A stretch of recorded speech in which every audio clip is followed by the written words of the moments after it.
Hey team, what's going on? Today we're going to talk about this article from the Art newspaper. Quite an interesting little article. The headline reads, "Whiteness must undo itself to make way for a truly radical turn in contemporary culture." Well, whatever do you mean? Let's take a look. Oh, by the way, after reading this article, this woman here is a horrible... She is just a wicked racist. Oh my God. I mean, she's unbelievably racist.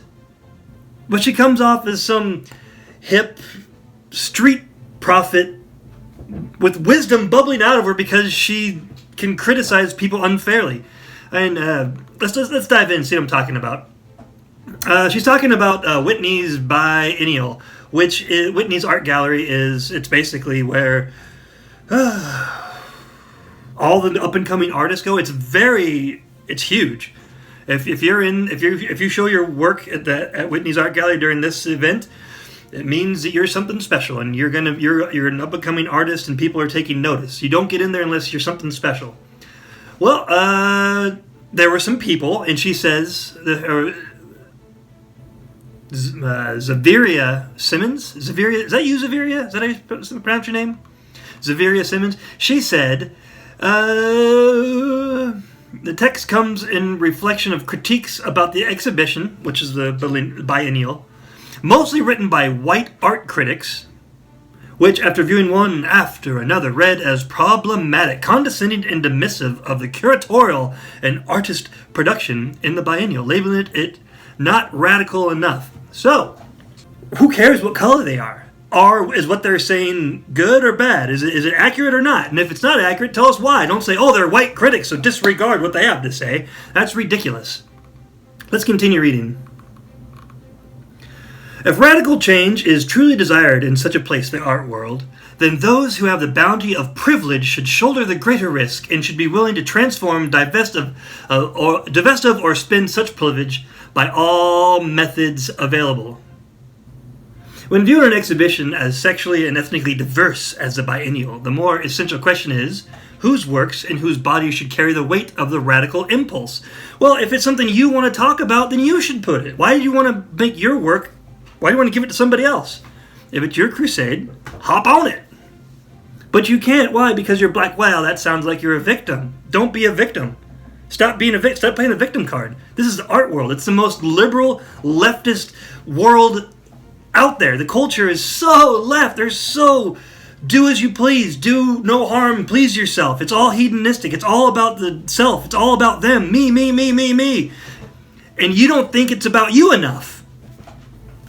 It's seriously it is a crazy world in the art world. You don't think that those radical assholes are radical enough because they're white?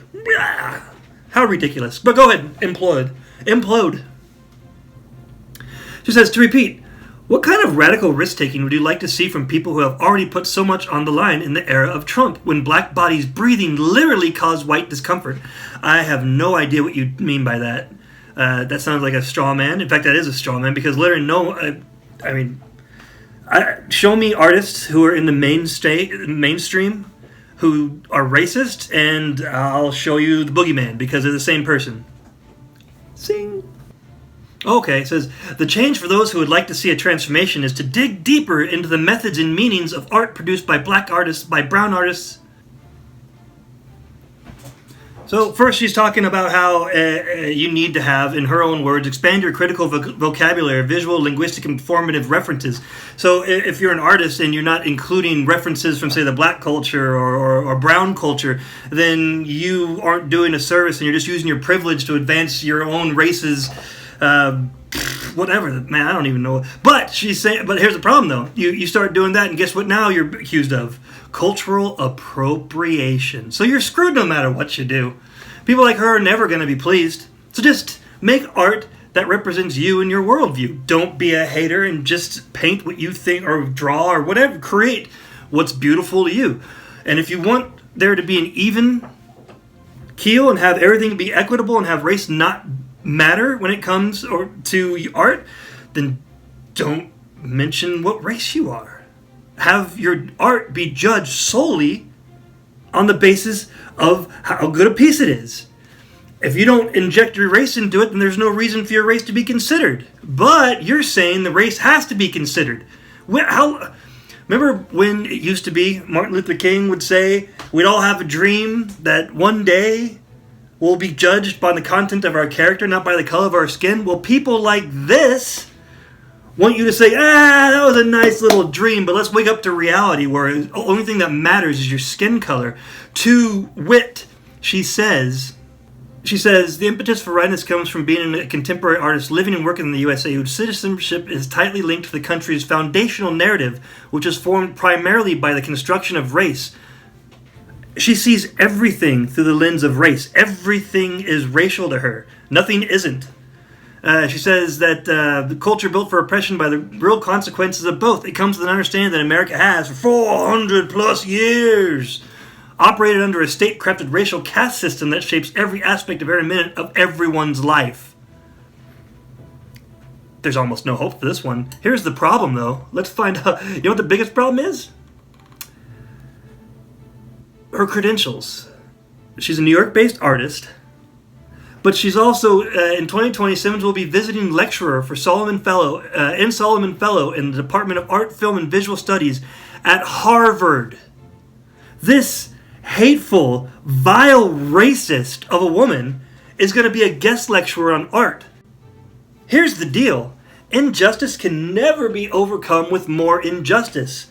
If you want justice, if you truly want justice, then you have to apply it evenly across the board. You can't say, now there's going to be special rights and special privileges and special duties by white people for any minority, black and brown. Suddenly it's the very fact. She ends with saying, within an arts community that is truthfully looking for a radical turn, the stress and strain required to produce the most risk-taking works, exhibitions, and writings would be advocated, produced, and encouraged by those who possess the bounty of privilege. So, how ridiculous is that? She's saying that in order for black people and brown people to be lifted up and to be taken seriously in the art world, they can't do it themselves. They have to have white people do it for them. What are you arguing for, madam?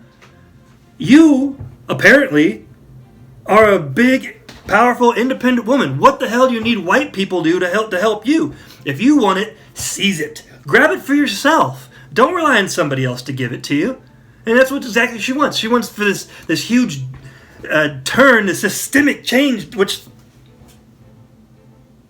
if you believe that, there's probably not a lot of hope for you. If you buy what she's peddling, you're an ideologue. There's not much you can do to help to change. And even if you felt there was something you could do to change, she's arguing that you can't. She's saying that other people have to do it for you. Nah, I don't think that's true at all. I think any person, regardless of skin color, regardless of their race, with a good head on their shoulders and with some drive, with some grit, can get it done. They can be almost whatever they want to be. In America, anyway. But not if you're black, apparently. Apparently, if you're black, you can't be a columnist, where you do art for a living, where you write columns for the art newspaper and get taken seriously and go on speaking tours where your vile ideas get peddled as modern day wisdom. Well, madam, they're not. You're as ignorant as they come, and you're as racist, vile a racist as I've ever seen. You should be ashamed of yourself, but you're not. You're getting rewarded, and Harvard University is rewarding you, and I don't think I like it. But what do you guys think? Is she way off her rocker? Or am I the vile racist because I don't care what color you are? I only care if your art is pleasing, if it speaks well, if it's painted well, if it's produced well. I have no... The fact that the artist is one color as opposed to another means nothing to me. If their art sucks, it sucks because their art sucks. If it's great, it's because it's great. The characteristics, the immutable characteristics of the artist means nothing to me. And if that makes me a racist, chain me to the wall. Thanks for watching.